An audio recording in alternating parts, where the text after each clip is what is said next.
This September will mark 6 years since the beginning of Russian military operation in Syria. 6 years is a long time, just like the very Second World War, although it's completely incorrect to compare the scale of these events. However, as it turned out, even such a mild military operation is capable of radically changing the balance of power in the region and strengthening Russian political positions on a global scale.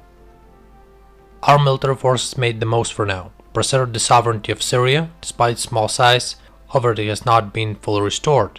With Russian mediation, the representatives of the so-called moderate opposition were finally brought to the negotiation table and persuaded to lay down their arms. With the irreconcilable, conversation was short. Precise attacks by attack aircraft, a formidable carousel of alligators, crocodiles, night hunters, and a sweep by Syrian special forces, sometimes with the support of Russian MTR fighters. Taking into the account instability of the region, Russian military leadership showed iron pragmatism and did not substitute its own soldiers.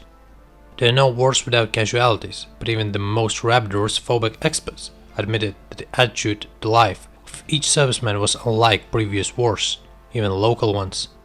As a result, most of the Syria was finally able to return peace and began to rebuild. Syrian President Assad survived his entire funeral team 6 years ago, counting the days until he was deposed. For the arrival of Russia, only 25% of the original Syrian territory remained under government control, now more than 70%. In the Middle East, strength is highly respected, but a strength without mindlessly waving fists is even more appreciated there. Russia is finally strengthening its troubled southern flank, gaining a representation in the Mediterranean Sea, which is already being compared to the Soviet one. Best example is the story of the British aircraft carrier squadron.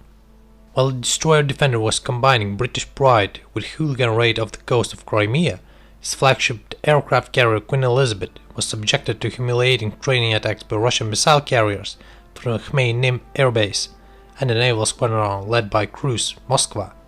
The strike group was temporarily based in Tartus, but as soon as the British sent part of the escort to the Black Sea, they almost immediately found themselves dangerously close to the new aircraft carrier, whose major support group had been weakened by the Crimean voyage of the Defender and Everton, and this is just one of the examples that most clearly express principles of long-range defense.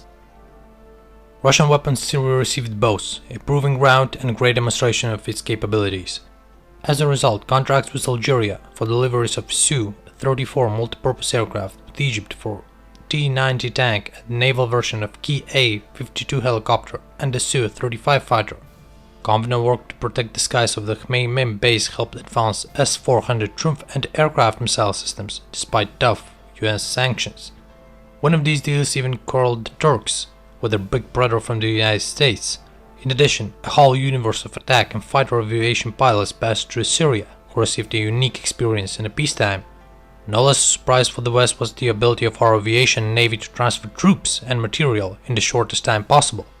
The Syrian Express is not the largest expeditionary force supply operation of our time, but certainly one of the most successful. Despite skeptical position of some experts, Syrian operation is a huge success for both Syria and Russian military-industrial complex. This war can be described as tough and effective, with many secret agreements and collusion brought huge amount of imperceptible geopolitical shifts.